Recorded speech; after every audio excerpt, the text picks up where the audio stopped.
ಎಲ್ರಿಗೂ ನಮಸ್ಕಾರ. ನಾನು doctor Tino George, consultant laparoscopic and laser surgeon, LC hospital Bengaluru. ನಾನು ಇವತ್ತು ನಿಮಗೆ ಹರ್ನಿಯಾ ಬಗ್ಗೆ ಹೇಳ್ತೀನಿ. ಸೊ ಎಲ್ಲರಿಗೂ ಗೊತ್ತಿದೆ ಹರ್ನಿಯಾ ಅಂದರೆ ಮೋಸ್ಟ್ ಆಫ್ ದಮ್ ಹೇಗೆ ಪ್ರೆಸೆಂಟ್ ಆಗ್ತಾರೆ ಅಂದರೆ ಊತ ಬಂದಿದೆ, ಕೆಮ್ಮುವಾಗ ಹೊರಗೆ ಬರ್ತಿದೆ ಅಂತ ಬರ್ತಾರೆ.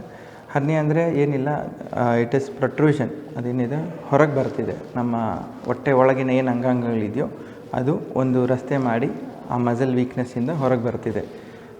ಅದನ್ನು ನಾವು ಹರ್ನಿಯಾ ಅಂತ ಕರಿತೀವಿ. ಹರ್ನಿಯಾದಲ್ಲಿ ಹುಟ್ಟಿದಾಗಿಂದ ಕಂಜೆನಿಟಲ್ ಹರ್ನಿಯಾ ಅಂತ ಹೇಳ್ತೀವಿ, ಮತ್ತು ವಯಸ್ಸಾದವರಲ್ಲಿ ಕಾಣಿಸ್ಕೊಳೋದಕ್ಕೆ ಅಕ್ವೈರ್ಡ್ ಹರ್ನಿಯಾ ಅಂತ ಹೇಳ್ತೀವಿ. ಅದರಲ್ಲೂ ಇಂಟರ್ನಲ್ ಎಕ್ಸ್ಟರ್ನಲ್ ಅಂತೆಲ್ಲ ಇದೆ. ನಮಗೆ ಮೋಸ್ಟ್ಲಿ ನಮ್ಮ ಹರ್ನಿಯಾ ನಮಗೆ ಕಾಣಿಸ್ಕೊಳೋದು ನಮ್ಮ ಜೆನಿಟಾಲಿಯ ಪಕ್ಕದಲ್ಲೇ. ಸೊ ಎಲ್ಲರೂ ಅಲ್ಲಿ ಊತ ಬಂದಿದೆ ಅಂತ ಬಂದು ನಮ್ಮ ಹತ್ರ ತೋರಿಸ್ಕೊತಿರ್ತಾ ಇರ್ತಾರೆ. ಅದು ಕೆಮ್ಮುವಾಗ ಹೊರಗೆ ಬರ್ತಿದೆ, ಕೆಲವೊಮ್ಮೆ ನೋವು ಕೊಡ್ತಿದೆ. ಸೊ ಹರ್ನಿಯಾ ಕಾರಣಗಳೇನು, ಯಾಕೆ ಹರ್ನಿಯಾ ಬರುತ್ತೆ? ಒಂದು ಕೊಲೆಜನ್ ಡಿಫಿಷಿಯನ್ಸಿ ಹೇಳ್ತೀವಿ, ಆಲ್ಟ್ರೇಷನ್ ಇನ್ ಕೊಲೆಜನ್ ಟೈಪ್ 1, ಟೈಪ್ 3, ಅದು ಜೆನೆಟಿಕ್ ಕಾಸ್ ಅಂತ ಬರುತ್ತೆ. ಎರಡನೇ ಕಾಸು ಭಾರ ಎತ್ತೋದ್ರಿಂದ, ತೂಕ ಎತ್ತಿ ಕೆಲಸ ಮಾಡೋರಲ್ಲಿ ಕೆಲವೊಮ್ಮೆ ಕಾಣಿಸ್ಕೊಳುತ್ತೆ. ಮೋಷನ್ ಗಟ್ಟಿ ಇರೋದ್ರಿಂದ, ಒತ್ತಡ ಕೊಡೋದ್ರಿಂದ, ಯೂರಿನ್ ಪಾಸ್ ಮಾಡೋಕೆ ಒತ್ತಡ ಆಗೋದ್ರಿಂದ, ಇದೆಲ್ಲ ಹಲವಾರು ಕಾರಣಗಳು ಹರ್ನಿಯಾ ಬರೋದಕ್ಕೆ. ಸೊ ಈ ಹರ್ನಿಯಾ ಇದ್ದಲ್ಲಿ ನಮಗೆ ಚಿಕಿತ್ಸೆ ಏನು?